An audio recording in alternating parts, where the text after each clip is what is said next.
जी हाँ पेंशनधारकों, आप सभी के लिए इस वक्त की बहुत ही बड़ी खबरें निकल कर सामने आ रही है। जी हाँ दोस्तों, पेंशनधारकों के लिए इस वक्त की पहली बड़ी खबर की बात करें तो सेंट्रल बोर्ड ऑफ ट्रस्टीज की बैठक को लेकर आप सभी के लिए बड़ी खबर आई है। सीबीटी की मीटिंग से बड़ी खबर है आप सभी के लिए।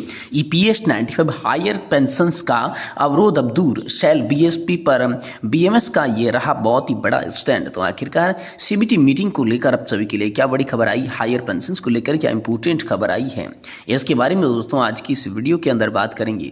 साथ ही साथ बात करेंगे नए साल पर केंद्रीय कर्मचारियों और पेंशन भोगियों पर बरसेगा पैसा, वेतन और पेंशन में भी बम्पर होगा इजाफा। तो किस तरीके से सैलरी हैक को लेकर केंद्रीय कर्मचारी और पेंशन धारकों पर पैसा बरसने वाला है, वेतन और पेंशन में कितनी और कब से ये बढ़ोतरी आप सभी को देखने को मिलेगी, इसके बारे में बात करेंगे।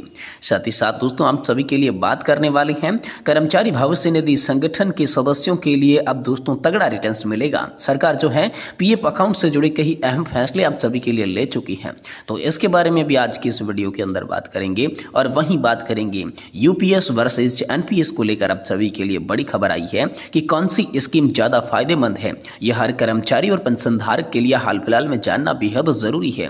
तो नवभारत टाइम्स की एक बड़ी रिपोर्ट यूपीएस और एनपीएस को लेकर निकल कर सामने आई है। तो इस रिपोर्ट के बारे में भी दोस्तों संपूर्ण रूप से जानकारी आप सभी को इस वीडियो के अंदर देने वाले हैं।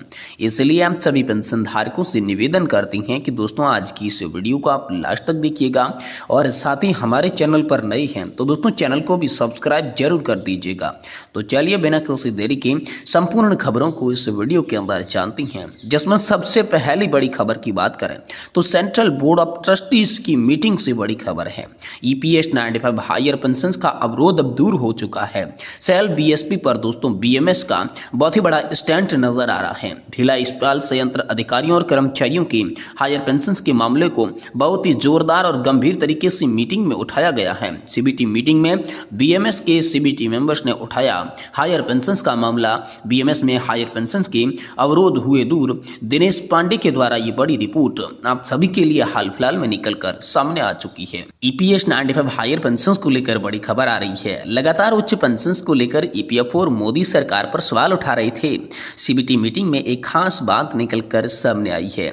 बीएमएस से सीबीटी मेंबर्स व अखिल भारतीय अध्यक्ष भारतीय मजदूर संघ हरणिमय पंड्या, अखिल भारतीय उपाध्यक्ष भारतीय मजदूर संघ एसएम मलेशम, भारतीय मजदूर संघ के अखिल भारतीय मंत्री गिरीश चंद्र आर्य को जो लगातार सीबीटी बैठकों में हायर पेंशन के मुद्दे पर श्रमिकों की समस्या को उठाते रही हैं।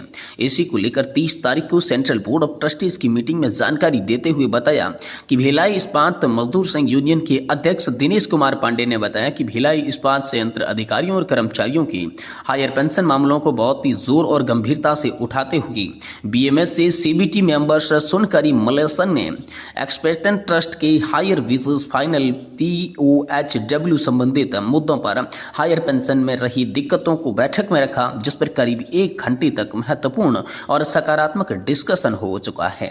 ईपीएफओ के हॉस्टेल एटीट्यूड्स की चर्चा करते हुए मलेसन ने कहा कि ईपीएफओ का व्यवहार पेंशनर्स को पुनः कोर्ट का दरवाजा खटखटाने के लिए मजबूर ना करें।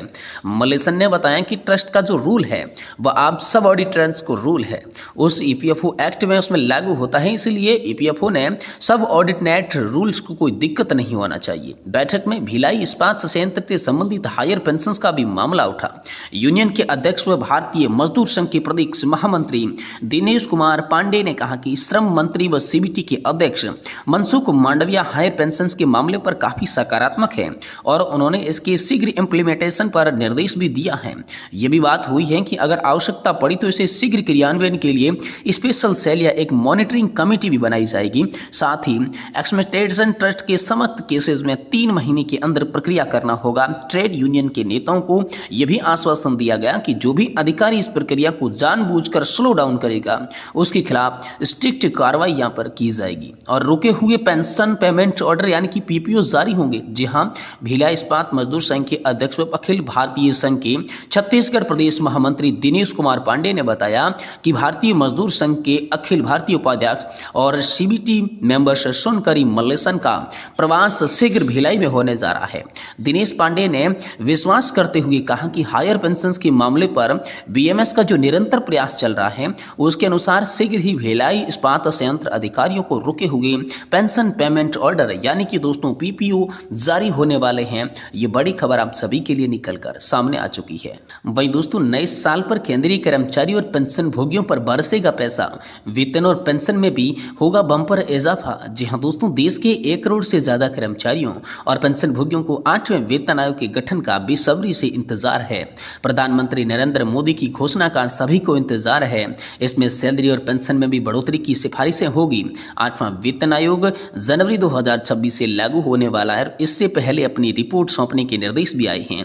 इस संगठन के गठन के बाद जानना महत्वपूर्ण होगा कि कितनी मंत्री के व्यय वर्दी जो है वो केंद्रीय कर्मचारियों की सैलरी और पेंशन में होगी। इस आयोग की सिफारिशों से लाखों कर्मचारी और पेंशन भोगियों के जीवन स्तर में सुधार की उम्मीद है। सरकार ने अभी तक 8वें वेतन आयोग की सिफारिशों की घोषणा नहीं की है, लेकिन उम्मीद की जा रही है कि 1 फरवरी 2025 को पेश होने वाले आम बजट में इसका ऐलान हो सकता है। 8वें वेतन आयोग का गठन होने के बाद ये देश की मौजूद आर्थिक और यहाँ पर अर्थव्यवस्था को मद्देनजर रखते हुए वेतन और पेंशन में वृद्धि पर केंद्र सरकार को अपनी रिपोर्ट सौंपेगा और अंतिम निर्णय जो है वो सरकार को ही लिया जाएगा। तो यहाँ पर बड़ी उम्मीद जताई जा रही है कि जल्द 8वां वेतन आएगा। नए साल में कर्मचारियों और पेंशन भोगियों पर पैसा बरसेगा, कर्मचारियों की वेतन में वृद्धि होगी और पेंशन धारकों को पेंशन बढ़कर मिलेगी। ये 8वें वेतन आयोग को लेकर तमाम तरीके की बड़ी खबरें आप सभी के लिए निकलकर सामने आई है। वहीं दोस्तों कर्मचारी भविष्य निधि संगठन मेंबर्स को लेकर बड़ा अपडेट है।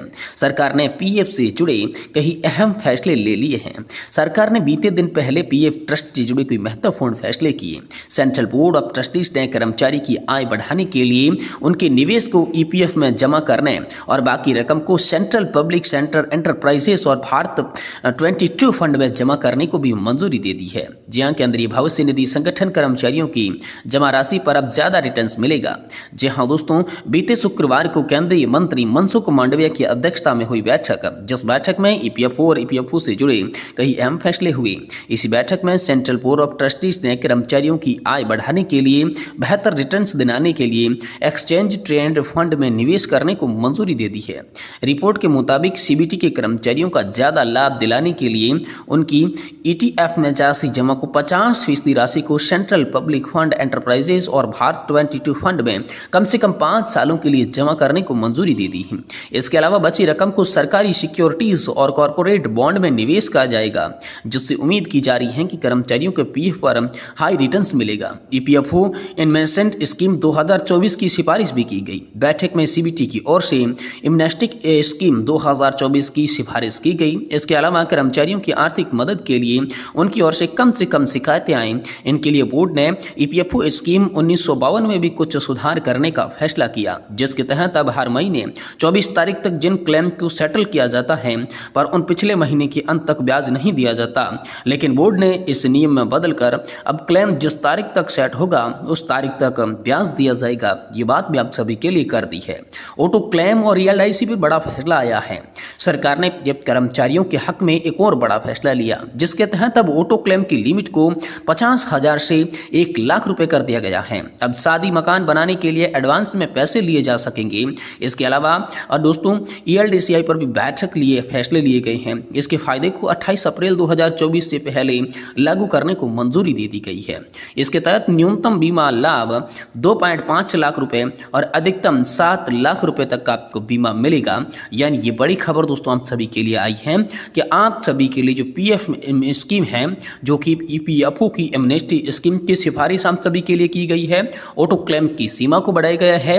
ईडीएलआई पर दोस्तों आप सभी के लिए 2.5 लाख से लेकर 7 लाख रुपए तक का न्यूनतम जो बीमा मिलेगा, इसकी बात निकलकर सामने आई है।